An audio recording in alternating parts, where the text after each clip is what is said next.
Estamos de volta então na TV e no YouTube. E olha, você conhece aquele ditado, faça o que eu digo, não faça o que eu faço? Pois a candidata a deputada federal por São Paulo, Sofia Barclay, do PL, ela parece conhecer muito bem. Hoje, o repórter Matheus Adriani, da nossa equipe lá na capital paulista, ele trouxe que ela teria recebido cerca de R$21 mil por meio de programas de assistência do governo federal desde 2018. Mesmo assim, ela usa as redes sociais para criticar justamente os programas de assistência do governo federal. Matheus, boa tarde. Explica melhor como foram essas críticas e quais os benefícios que ela recebeu. Me conta aí como foi feita a apuração dessa reportagem. Boa tarde, Rafa. Boa tarde, toda a equipe do Metrópolis aí de Brasília. Bom, a candidata a deputada federal, Sofia Barclay, pelo PL aqui de São Paulo, ela usou as redes sociais por diversas vezes para realizar críticas aos programas assistenciais do governo federal. Mas, nesse último final de semana, nós apuramos e descobrimos que ela consta como beneficiária de alguns desses programas, isso desde 2018. A candidata já teria recebido cerca de R$21 mil dos programas, e os programas que constam com registro são o Bolsa Família, o Auxílio Brasil e o Gás do Povo. As postagens começaram em 2025, quando a candidata passou a se apresentar como uma figura da direita e se auto-intitulou como trans de direita, e em diversas dessas postagens ela chegou não só a dizer que os programas eram ineficientes, como também chegou a ofender os beneficiários. Em uma dessas postagens, ela afirmou que as pessoas que recebem o auxílio gostam de viver na miséria. Finalizou chamando essas pessoas de bando de porcos.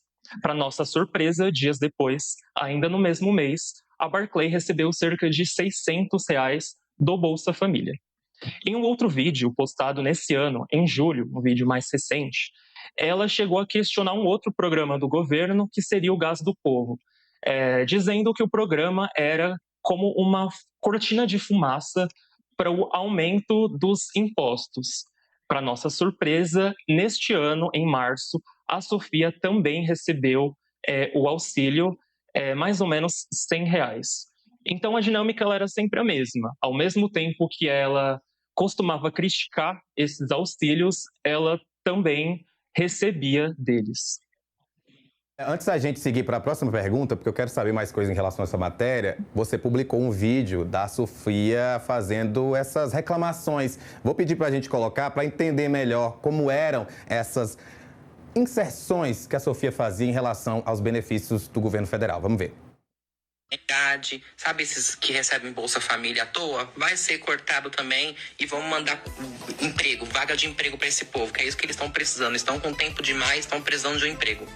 Eles nunca propõem um projeto que vai penalizar o criminoso, mas sempre é auxílio. É auxílio para as vítimas de agressões domésticas. E o cara que agrediu a mulher vai continuar andando livremente pela sociedade? Vai ter acesso à saidinha nos finais de ano, nas datas comemorativas? Como, por exemplo, a questão do benefício gás, né? O gás do povo, o auxílio gás. Porque ao invés de aplicar o auxílio gás, não diminuiu o valor do gás. Tirou o imposto do gás para que todas as pessoas de baixa renda tenham acesso a comprar um gás. Não, mete um auxílio e aumenta o imposto. Para no final de tudo, quem paga por isso?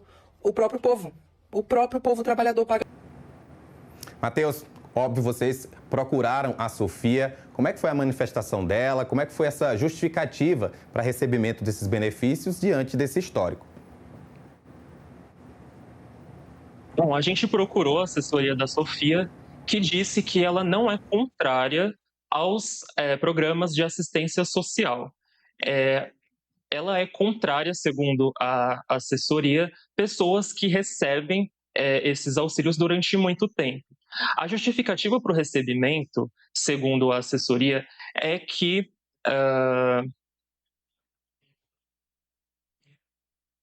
segundo a assessoria, ela não é contrária, mas ela disse que a justificativa por 8 anos para receber o auxílio é que ela consta como titular de um familiar dela que recebia. Então, ela disse que não era ela que recebia. Ela afirmou que em 2019 ela chegou a receber Ela afirmou isso em um vídeo hoje nas redes sociais por conta da repercussão do caso. Ela disse que recebeu em 2019 porque ela estava em uma situação de vulnerabilidade, né? Mas a realidade é que ela não recebeu só em 2019, mas em 2018, 2019 até os dias atuais.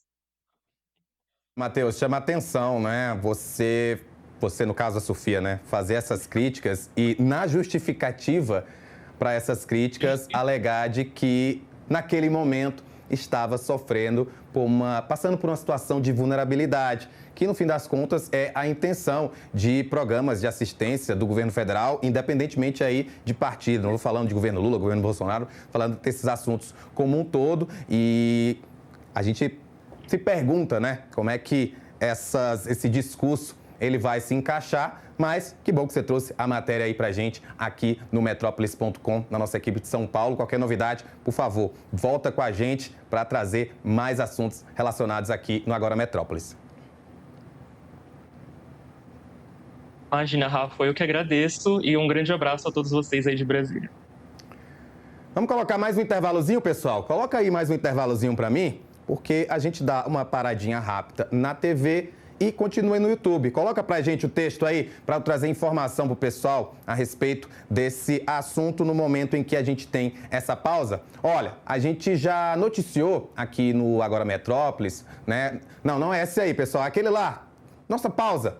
Pausazinha de 2 minutos, porque a gente segue falando o quê? Assuntos relacionados à eleição 2026. Mas agora vamos falar do candidato à reeleição, o presidente Lula, do PT. Segundo apurações da coluna do Igor Gadelha, aqui do Metrópolis, o Lula planeja realizar um ato com artistas durante a campanha deste ano. Algo bem parecido com o que ele já fez em 2022. Dessa vez, os integrantes do núcleo de cultura da campanha consideram o quê? 3 estados para sediar esses eventos: Rio de Janeiro, São Paulo ou Bahia.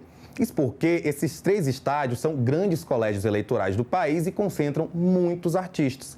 Em 2022, o Lula escolheu São Paulo para um ato com representantes do setor cultural. Naquele ano, o evento aconteceu a 6 dias do primeiro turno das eleições e reuniu grandes nomes da música, das artes e do meio intelectual brasileiro.